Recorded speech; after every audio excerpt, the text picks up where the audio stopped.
जब जब यादें चलती हैं संग लेकर वक्त का पिटारा, कि जब जब यादें चलती हैं संग लेकर वक्त का पिटारा, कुछ खुशियों संग कुछ दर्द संग मिलता है किनारा। गुम हो जाता है जब दिल किसी की यादों के मंजर में, कि गुम हो जाता है जब दिल किसी की यादों के मंजर में, खट्टी मीठी बातों संग मन खो जाता है समंदर में। फ्रेंड्स, मैं आपकी दोस्त सुधा सिंह विकलांग साथी ट्रस्ट के दिव्यांगम चैनल से आप सबका स्वागत करती हूँ और आशा करती हूँ आप लोग स्वस्थ होंगे। तो फ्रेंड्स, आप लोगों को मेरी कहानी ज़िंदगी का सफ़र कैसा लगा, पसंद आया ना? मुझे पता था आप लोगों को बहुत पसंद आएगा और उसके साथ दीपावली का बम्पर धमाका भी पसंद आएगा। आप लोगों ने काफ़ी जवाब दिया, अच्छा लगा। आप लोग खुद ही डिसाइड कीजिए कि इस कहानी का आंसर क्या है। और मैं कहानी सुना रही हूँ आपको, ज़िंदगी का सफ़र। कि आप लोगों ने सुना कि किस तरह पुनीत अपने कॉलेज के कैंपस से ही प्लेसमेंट होकर आता है, ऑफिस ज्वाइन करता है। वो बहुत अच्छा, बहुत ब्रिलियंट बच्चा होता है। उसी के साथ कई कॉलेजों से बच्चे आए हुए होते हैं और सब नए बच्चे हुए होते हैं, तो सब में काम करने का एक जुनून होता है और सब लोग सारे बच्चे बहुत अच्छे से अपना काम करते हैं।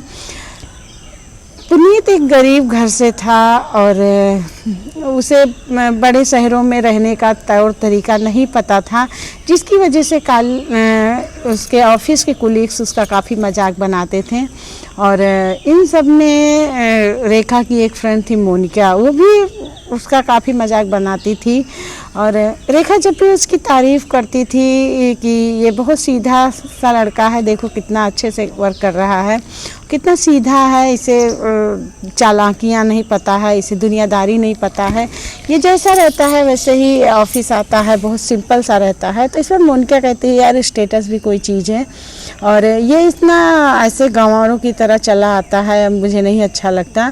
और तुझे पता नहीं कैसे ये बहुत अच्छा लगता है। और एक स्टेटस भी कुछ चीज़ होती है, चार लोगों में उठने बैठने में बहुत मायने रखता है स्टेटस। तो इस पर वो कहती कि यार वो एक साधारण से गांव का साधारण सा लड़का है और धीरे धीरे वो हमारे सिटी में रह के सब कुछ सीख जाएगा। और स्टेटस क्या है ये तो बनते बिगड़ते देर नहीं लगती है। और मैं इस सब में बिलीव नहीं करती है, मैं करती हूँ, मैं इंसानियत में बिलीव करती हूँ। तो मोनिका कहती हाँ तू इंसानियत में बिलीव करती है, ठीक है, तुझे पसंद है, ठीक है, अच्छी बात है, लेकिन मुझे इस टाइप के लड़के नहीं पसंद हैं। पुनीत बहुत अच्छे से सारा काम करता है, उसके ऑफिस में भी उसकी काफ़ी सराहना की जाती है। बहुत अच्छे से सबसे व्यवहार बना के रखता है, सबसे अपने सीधे और सच्चे की वजह से लोग उसको काफ़ी पसंद करते हैं। वो ऑफिस में सबके साथ दोस्ती बना के रखता है, सबकी हेल्प करता है और ऑफिस में भी वो बहुत अच्छे से वर्क करता है, जिसकी वजह से उसके बॉस से काफ़ी खुश रहते हैं। और वो थोड़ा सा गांव का होने की वजह से, थोड़ा देहात का होने की वजह से उसके अंदर स्टैंडर्ड नहीं होता है कि लोगों से बनावटी किस तरह वो मिले। वो जैसे रहता है वैसे ही लोगों से मिलता जुलता है और लोग उसे वैसे ही पसंद, काफ़ी लोगों से वैसे ही पसंद करते हैं।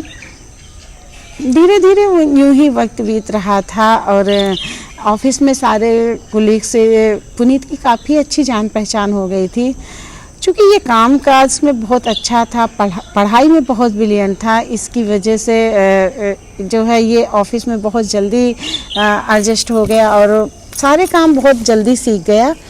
और वक्त बीत रहा था और रेखा अक्सर पुनीत की बातें करती, पर मोनिका को वो समझ में नहीं आता कि क्या यार ये जो है ये गांव का देहात का लड़का है। अच्छा, इसके पास पैसे भी ज़्यादा नहीं थे कि वो कुछ ज़्यादा ही अपना स्टैंडर्ड मेंटेन करता। वो जो भी कमाता था उसमें कुछ पैसे वो गांव भेजता था मम्मी पापा के लिए और कुछ पैसों से अपना खर्चा चलाता था।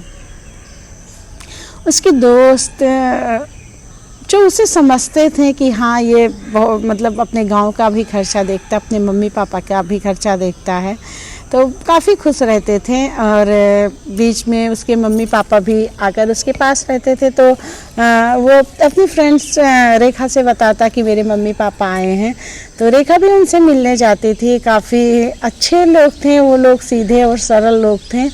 तो काफ़ी रेखा को पसंद आते हैं। और रेखा जब ये बातें मोनिका से बताती तो मोनिका मुंह बनाती अजीब सा कि हाँ गाँव के लोग हैं, ऐसे ही रहेंगे, ना सफाई का ध्यान रखेंगे ना किसी चीज़ का। तो इस पर रेखा कहती वो लोग गाँव के भले हैं मगर उनका प्यार नेचुरल है।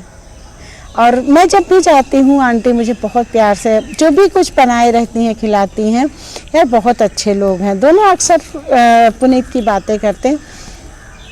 टाइम यूँ ही बीत रहा था और पुनीत ऑफिस में बहुत अच्छे से काम करता था। इसकी वजह से उसे प्रमोशन बहुत जल्दी मिला और जब उसका प्रमोशन हुआ तो ऑफिस के काफ़ी लोग उसकी सराहना करते कि हाँ ये इसकी मेहनत का इनाम है और अगर आज पुनीत को प्रमोशन मिला तो पुनीत उस काबिल भी है। पुनीत की अक्सर तारीफ होती थी जिसकी वजह से अब धीरे धीरे मोनिका उसकी तरफ आकर्षित होने लगी।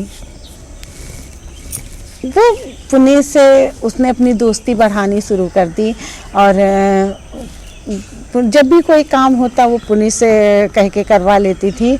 और ये सारी चीज़ें देखकर रेखा थोड़ा सा अंदर ही अंदर डरती रहती कि कहीं मोनिका इसके साथ कोई खेल ना खेल रही हो। और ऐसे ही टाइम बीत रहा था। अब तीनों दोस्त साथ में अपना टिफ़िन शेयर करते। मोनिका अक्सर कुछ ना कुछ पुनीत के लिए बना के लाती। रेखा भी जो कुछ भी उससे हो सकता था वो बना के लाती। तीनों लोग जब भी लंच का टाइम होता तीनों लोग बैठ के एक साथ अपना टिफ़िन खाते थे। उनकी दोस्ती बहुत अच्छी चल रही थी। तीनों दोस्त बहुत अच्छे से जहाँ भी आना जाना होता या ऑफिस में कोई काम होता या ऑफिस का कोई फंक्शन होता तो सारे तीनों दोस्त आपस में कहीं आना जाना होता तो साथ आते जाते थे। लोग भी उनकी दोस्ती से काफ़ी खुश थे कि हाँ ये तीनों बच्चे बहुत अच्छे से काम करते हैं और बहुत अच्छी इनकी फ्रेंडशिप है। तो लोग भी काफ़ी पसंद करते थे उन लोगों को। और पुनीत तो काफ़ी सीधा सरल स्वभाव का था तो इस वजह से ऑफिस में लोग उसे बहुत पसंद करते थे। एक दिन ऑफिस की ही कोई पार्टी थी और तीनों दोस्तों ने प्लान बनाया कि हम लोग साथ ही में चलेंगे। और जब वहाँ पे पार्टी हुई तो सारे जितने भी कुलीग्स थे, जितने भी ऑफिस में जॉब करने वाले थे, सबके सामने मोनिका ने पुनीत को प्रपोज कर दिया। पुनीत एकदम थोड़ा सा भौचक्का सा हो गया लेकिन वो अंदर ही अंदर से बहुत खुश था क्योंकि वो मन ही मन मोनिका से प्यार करता था। और वो डरता था मोनिका से कहने से क्योंकि मोनिका बहुत हाई फाई घर की लड़की थी।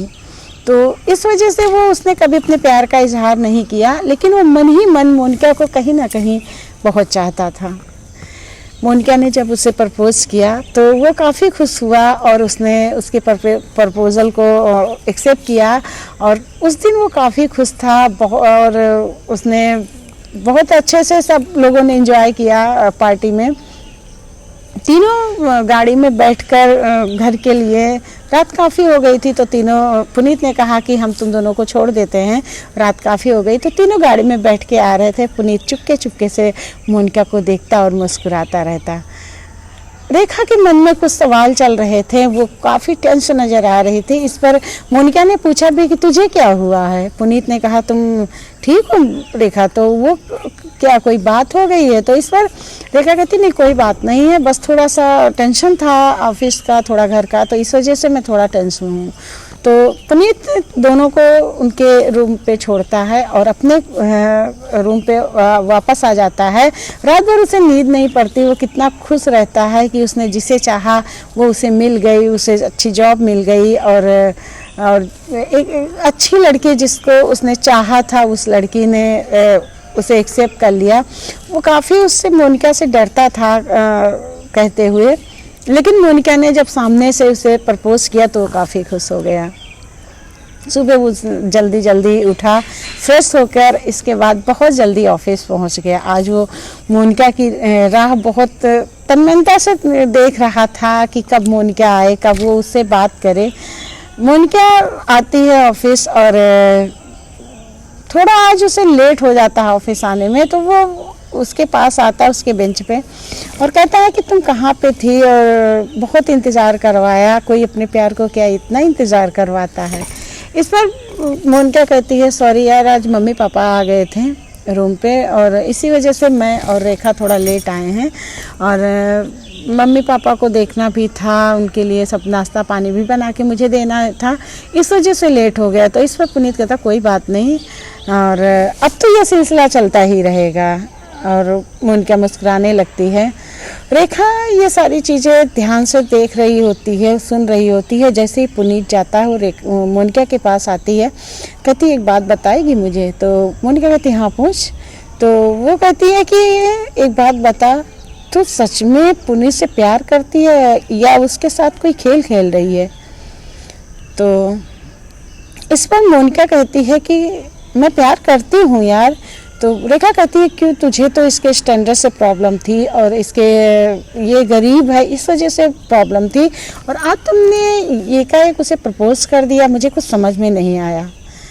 तो इस पर मोनिका उसके गले में हाथ डाल के कहती है कि मुझे अब इसके स्टेटस से क्या मतलब है, ये अच्छा कमा रहा है और कौन सा मुझे गांव में जाके रहना है। मैं यहीं दिल्ली में अपना एक फ्लैट ले लूँगी, हम दोनों लोग कमाते हैं और हम लोग एक फ्लैट ले लेंगे, यहीं बस जाएंगे, मुझे गांव में जाने की कोई ज़रूरत नहीं है। और मुझे इसके मम्मी पापा से क्या लेना देना है, वो लोग गांव में रहते हैं और कहाँ मेरे पास आएंगे लेने रहने, तो मुझे इसके स्टेटस से क्या लेना देना। और कल जब हम अपनी गृहस्थी बसा लेंगे तो हमारा स्टेटस तो चेंज हो ही जाएगा। रेखा कहती है ऐसे कैसे स्टेटस चेंज हो जाएगा और कोई भी लड़का कैसे अपने मम्मी पापा को छोड़ सकता है, ये तो गलत बात है। तो इस पर मोनिका कहती है कि सब लोग छोड़ते हैं, वो भी छोड़ देगा मेरे लिए और हम दोनों एक दूसरे से प्यार करते हैं तो पुनीत मेरे लिए इतना तो कर ही सकता है। रेखा कहती देख यार, उसके साथ कोई खेल मत खेलना, वो बहुत सीधा और साधारण लड़का है और वो तुम्हारे इस खेल को झेल नहीं पाएगा। मैं उसे वो इतने दिनों से जानती हूँ, मैं उससे बात करती हूँ, उससे मिलती हूँ, मुझे वो अपनी बातें बताता है। वो बहुत अच्छे घर से नहीं है, उसके पैसे से ही उसके घर का खर्चा चलता है। तो देख कुछ ऐसा मत करना कि जिसकी वजह से उसका घर बर्बाद हो जाए। मोनिका कहती यार देखा जाएगा, तू भी क्या टेंशन लेके बैठी है और जो होगा सो देखा जाएगा, अभी तो मैं उससे प्यार करती हूँ, मुझे ये पल तो जीने दे। और ये कहकर वो दोनों अपने काम में लग जाती हैं। और इसके बाद लंच टाइम होता है, मोनिका और पुनीत रेखा तीनों लंच करते हैं। अब तो वह ऑफिस में भी धीरे धीरे ये चीज़ें होने लगती हैं कि दोनों एक दूसरे को प्यार करते हैं और कहीं आना जाना होता है, कहीं कुछ काम होता है तो पुनीत अक्सर मोनिका के साथ आता जाता है। वक्त अपनी रफ्तार से चल रहा था, इनका प्यार परवान चढ़ रहा था। लोग ऑफिस में अक्सर अब सब लोग बातें करने लगे, दोनों लव बर्ड हैं और इसकी वजह से अक्सर दोनों में मतलब पता चलता है, पूरे ऑफिस में लोग ये बातें करते हैं।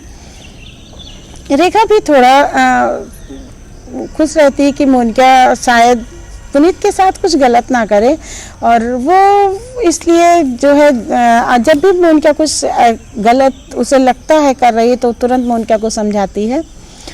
और इस तरह टाइम कट रहा था और अब तो पुनीत अपने प्यार में इतना डूबा था कि वो ऑफिस के काम में भी ध्यान नहीं देता था और जो भी पैसे होते थे वो मोनिका के ऊपर खर्चा करता था। मोनिका को कहीं शॉपिंग जाना है या कहीं घूमने जाना है, वो सारी इन्हीं सब चीज़ों में अपने पैसे खर्चा करता था। धीरे धीरे उसने घर पर पैसे भेजने बंद कर दिए, जिसकी वजह से उसके मम्मी पापा ने काफ़ी बार फ़ोन करके कहा कि बेटा यहाँ पर दिक्कत हो रही है और कुछ पैसे भेज दो। पर इस पर पुनीत कहता है कि मम्मी यहाँ पर मुझे मेरे लिए भी दिक्कत हो जाती है, मैं इतना नहीं कमाता हूँ, आप लोग ही थोड़ा सा हाथ संभाल के खर्चा कीजिए। तो मम्मी पापा भी उसके सोचते हैं कि हमारा बच्चा बाहर रह रहा है, हम लोग यहाँ पर हैं गांव में हैं तो हम लोग खेती से जो भी होगा हम लोग खा पी लेंगे, लेकिन वो बच्चा हमारा जो इतनी दूर सिटी में रह रहा है वो जब कुछ पैसे कमाएगा तभी खाएगा। तो वो लोग भी धीरे धीरे पैसे के लिए कहना बंद कर देते हैं और पुनीत अब अपने सारे पैसे अपनी गर्लफ्रेंड मोनिका के शॉपिंग पर और उसके ज़रूरत के खर्चों पर पैसे उड़ाना शुरू कर देता है। उसके मम्मी पापा जब यहाँ आते हैं तो पहले जहाँ पुनीत अक्सर बैठ के अपने मम्मी पापा से अपने ऑफिस की बातें, अपनी बातें, जितने दिन वो अकेले रहता है वो सारी बातें शेयर करता है। अब वहीं पर वो जब उसके मम्मी पापा उसके रूम पर रहने आते हैं तो वहीं पर वो अपने मम्मी पापा से बातें कम करता है और ज़्यादा से ज़्यादा टाइम वो मोनिका को देता है, जिसकी वजह से उसके मम्मी पापा को भी लगता है कि कुछ ना कुछ तो है, मतलब मेरा बच्चा या तो काम में बहुत बिजी है। उन्हें ये नहीं पता होता कि उनका बेटा किसी लड़की के प्यार में है। वो लोग सोचते हैं कि मेरा बच्चा काम में बहुत बिजी है, बहुत टेंशन में रहता है, इस वजह से शायद अब वो अपनी बातें हम लोगों से नहीं कह पा रहा है। मोनिका की मम्मी पुनीत की मम्मी जब घर जाने लगती हैं तो अक्सर जब वो घर जाने लगती थी तो पुनीत अपनी मम्मी के हाथों पर पैसे रखता कि माँ मेरे पास बचत के ये कुछ पैसे हैं, आप इसको ले लीजिए और आप अपने घर का खर्चा अच्छे से चलाइएगा, मेरा ख्याल मत कीजिएगा, मैं यहाँ पर कमा लूँगा। लेकिन अब की बार ऐसा हुआ कि जब वो लोग घर जाने लगे तो पुनीत ने उनके हाथ पर 1 रुपया भी नहीं रखा और उसने कहा माँ इस समय मेरा हाथ बहुत तंग है और मैं बहुत प्रॉब्लम में हूँ, फिर कभी आप लोगों को मतलब मैं पैसे पार्सल कर दूँगा, अभी थोड़ा सा मुझे परेशानी है। उसकी माँ कहती, उसका माथा चूमती कहती बेटा कोई बात नहीं, हम लोग गांव में रहते हैं, हम लोगों को तो खाने का कुछ ना कुछ मिल ही जाएगा, तुम अपना ख्याल रखो, अपना ध्यान रखो। उसके मम्मी पापा चले जाते हैं। इस बीच रेखा कई बार उनके मम्मी पापा से मिलने आती है, लेकिन मोनिका एक बार भी उनके मम्मी पापा से मिलने नहीं आती। रेखा उससे कहती भी है कि तू चल एक बार मिल तो ले, देख कैसे हैं, तुम्हें उनके साथ रहना है। तो ऐसा कहती मुझे कहाँ रहना है, मैं कौन सा वहाँ उनके गांव जाऊंगी और मैं यहीं पर रहूंगी। और मैं पुलिस से कह भी रही हूँ कि कुछ पैसे बचा के थोड़ा सा हम लोगों के लिए कहीं इन्वेस्ट कर दे। वक्त अपनी रफ्तार से चल रहा था और मोनिका और पुनीत और रेखा तीनों की दोस्ती बहुत अच्छे से भी चल रही थी। तीनों एक दूसरे का साथ दे रहे थे और लेकिन अब मोनिका थोड़ा सा पुनीत का थोड़ा सा कम ख्याल रखती थी और ये चीज़ें रेखा नोटिस कर रही थी कहीं ना कहीं। जब भी कोई बात होती या किसी बात पे वो नाराज़ हो जाती तो पुनीत अक्सर उसे मनाता, वो उसे पैसे के लिए कहती, पुनीत तुरंत अपना एटीएम उसे दे देता। टाइम ऐसे ही बीत रहा था, तभी ऑफिस में एक नए बॉस की एंट्री होती है। वो काफ़ी हैंडसम होते हैं, काफ़ी रिच होते हैं और उन्हें देखकर काफ़ी लड़कियां उनकी तरफ अट्रैक्ट होती हैं, जिसमें एक मोनिका भी होती है। मोनिका अब अक्सर उस नए बॉस की तारीफ़ करती है और वो उस बॉस ने अपनी पर्सनल सेक्रेटरी के रूप में अपॉइंट किया था। वो अक्सर अब जब भी पुनीत के सामने अपने नए बॉस की तारीफ़ करती, पुनीत को थोड़ा बुरा लगता था।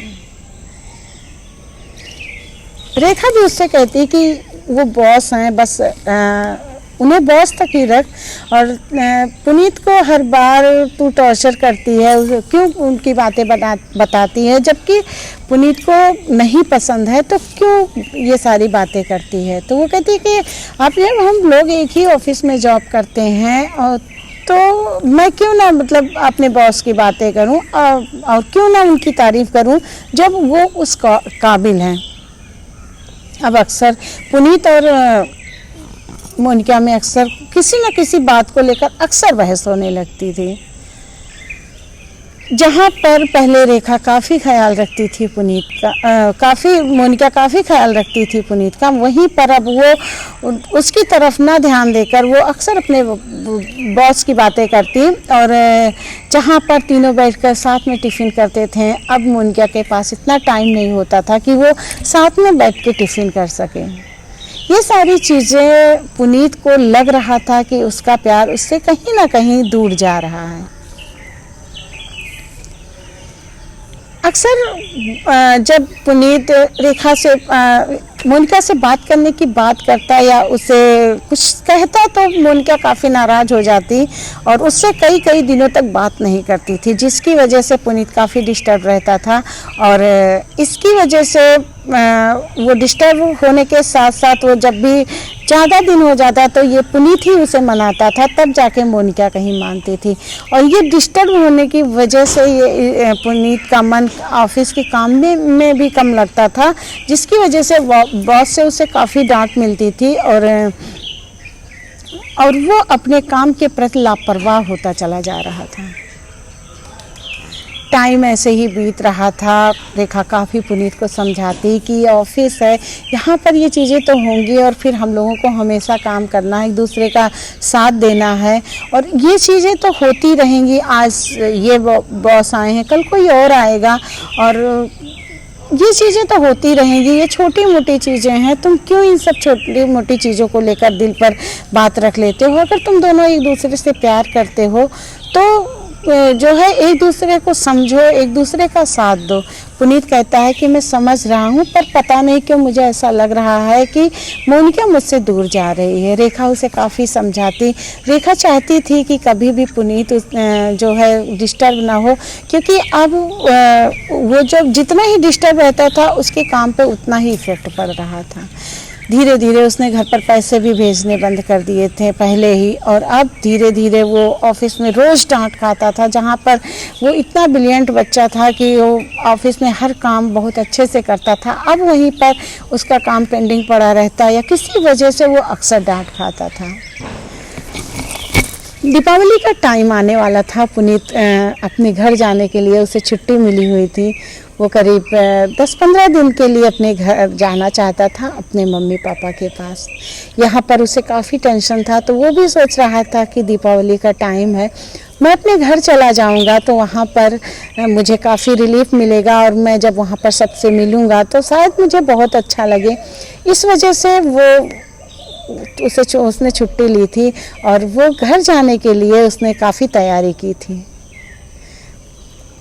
घर पर सबके लिए उसे गिफ्ट लेना था, तो इस वजह से वो मॉल गया और वहाँ पर उसने अपने जितने भी उसके रिलेटिव में जितने भी उसके चाहने वाले थे, जितने भी उसके अपने थे, सबके लिए वो चाहता था कि कुछ ना कुछ ले। उसने मम्मी के लिए भी अपने साड़ी ली, एक सुंदर सी साड़ी ली, पापा के लिए लिया और अपने भाई बहनों के लिए भी लिया।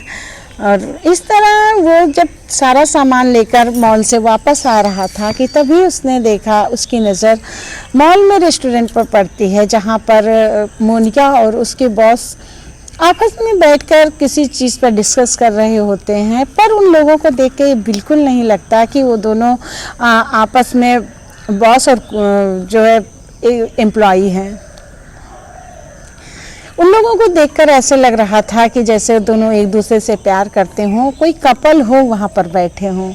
ये देखकर पुनीत के एकदम होश उड़ गए और वो वहाँ पर उसने कुछ नहीं बोला और चुपचाप से वो अपने घर आ गया। घर आकर उसने मोनिका को फ़ोन किया कि हेलो मोनिका, तुम कहाँ हो? मोनिका ने एक टूक सा जवाब दिया, घर पर हूँ और कहाँ रहूँगी, तुम्हारे दिमाग में कोई बात चल रही है क्या? तो इस वक्त पुनीत कहता है कि नहीं, मेरे दिमाग में कोई बात नहीं चल रही है, बस मैं जानना चाहता था, मुझे थोड़ा काम था इसलिए मैंने पूछा कि तुम घर ही पे हो, मैं तुम्हारे घर आना चाहता हूँ। तो इस पर मोनिका कहती नहीं, अभी तुम घर मत आओ, अभी मेरे घर पे कुछ लोग आए हुए हैं, थोड़ी देर बाद हम लोग मिलते हैं, तुम जो है बाद में थोड़ी देर बाद में हम बात करते हैं। मोनिका की ये बातें पुनीत को एकदम जैसे लग रहा था कि किसी ने बहुत तेज एक थप्पड़ सा जड़ दिया हो, क्योंकि उसे मोनिका की सच्चाई पता थी। मोनिका घर पर नहीं थी, मोनिका तो मॉल में थी और मोनिका ने उससे झूठ बोला। इस वजह से वो काफ़ी डिस्टर्ब हो गया था और उसका दिल रो रहा था कि उसका प्यार उसके साथ चीट कर रहा है। अगर मोनिका सही होती तो उसे झूठ बोलने की कोई ज़रूरत नहीं थी और ये बातें उसके दिल पर कहीं ना कहीं घर कर रही थी और वो बहुत ज़्यादा टेंशन में था, जिसकी वजह से उसका सर दर्द, उसका बीपी हाई हो रहा था। उसने फिर उसे जब कुछ समझ में नहीं आया तो उसने रेखा को फ़ोन मिलाया और रेखा से बात की। रेखा से कहा कि ऐसी सी बातें हैं, दोनों लोग मोनिका और बॉस रेस्टोरेंट में बैठे थे और मोनिका ने मुझसे झूठ बोला, क्या मोनिका घर पर है?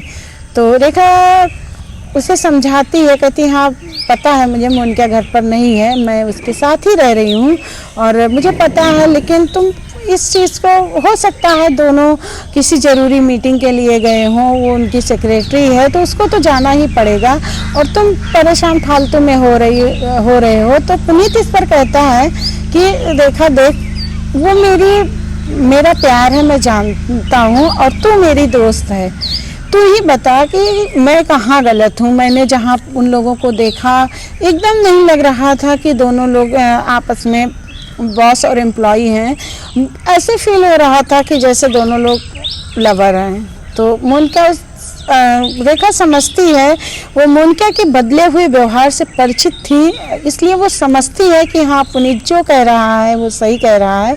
पर वो पुनीत को समझा रही थी क्योंकि उसे पता था पुनीत छोटी छोटी बातों पर टेंशन ले लेता है।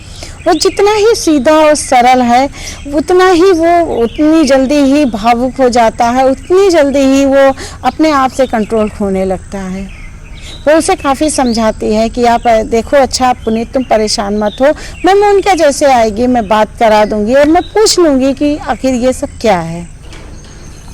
पुनीत काफ़ी परेशान रहता है और जिसकी वजह से वो उसका सर काफ़ी भारी हो जाता है। वो उससे रात में भी वो खाना वगैरह नहीं खाता है। उसके दिमाग में बहुत सारी बातें चल रही थी कि मोनिका ने उसके साथ ऐसा क्यों किया। जो भी सच था वो उसे बता देती। वो उससे प्यार करता है, वो उसे समझता कि हाँ उसके प्यार ने उसे सच बोला है, ऑफिस का काम है तो उसे करना ही होगा। ये सारी बातें उसके दिमाग में चल रही थी कि ऐसा उसे नहीं कहना चाहिए था, उसे सच बोलना चाहिए था और उसे झूठ नहीं कहना चाहिए था। और वो अगर वो नहीं समझेगा तो फिर कौन समझेगा। और वो भी ऑफिस में जॉब कर रहा है तो उसे इतना तो पता ही है कि बॉस कभी भी बुला सकते हैं, लेकिन उसके समझ में नहीं आ रहा था कि उसके प्यार ने उससे झूठ क्यों बोला। और ये सारी बातें वो कहीं ना कहीं सोच के वो अंदर ही अंदर तड़प रहा था। तो फ्रेंड्स, मेरी ये कहानी ज़िंदगी का सफ़र भाग 2 यहीं पर ख़त्म होता है और मैं आशा करती हूँ आप लोगों को भाग 2 भी बहुत पसंद आएगा। और फिर आखिर पुनीत की लाइफ में आगे क्या होता है, क्या मोनिका उसे रिजेक्ट कर देती है या किसी बात पर समझाने पर वो उसे समझ जाती है, दोनों का प्यार फिर एक हो जाता है, ये सारी चीज़ें आप लोग सुनिएगा भाग 3 में। और मेरी कहानी का क्वेश्चन वही है और शायद मुझे लग रहा है अब आप लोगों को जवाब भी मिल गया होगा कि रेखा कौन थी। तो मुझे नहीं लग रहा है कि मुझे बताने की ज़रूरत है कि रेखा कौन थी और आप लोगों को खुद ही कहानी सुन के इस क्वेश्चन का जवाब मिल गया है। और मैं आगे की कहानी लेकर फिर मंगलवार को हाजिर हो रही हूँ। आप लोग तब तक मैं आप लोगों से विदा लेती हूँ। और हाँ, अगर आप लोगों को मेरी ये कहानी पसंद आती है, आप लोग चाहते हैं कि आपके रिलेटिव भी 500 रुपये का पेटीएम जीतें, तो प्लीज़ आप लोग मेरी ये कहानी ज़्यादा से ज़्यादा शेयर कीजिएगा, ज़्यादा से ज़्यादा लाइक दीजिएगा, ज़्यादा से ज़्यादा कमेंट कीजिएगा और मुझे बहुत अच्छा लगेगा। आप लोग जितना ही मेरी कहानी शेयर करेंगे आपके रिलेटिव तक पहुंचेगी और वो लोग भी मेरे क्वेश्चन का जवाब देंगे तो वो लोग भी जीत सकते हैं। वो लोग भी आपका धन्यवाद करेंगे कि आपने उन्हें मेरी कहानी सुनाई और जिसकी वजह से उन्होंने एक इनाम जीता। और इनाम जीतने की खुशी तो आप लोग जानते ही हैं कितनी बड़ी होती है। तो फ्रेंड्स, मैं फिर मिल रही हूँ आप लोगों से मंगलवार को अपनी इस कहानी के ज़िंदगी के सफ़र को आगे बढ़ाते हुए। ज़िंदगी का सफ़र तो है ही कठिन, सबका होता है और कुछ खुशियाँ हैं, कुछ गम है, कुछ है ही। तो फिर मैं मिलती हूँ आप लोगों से मंगलवार में ज़िंदगी का सफ़र लेकर और इसी के साथ मैं आप लोगों से विदा लेती हूँ। बाय।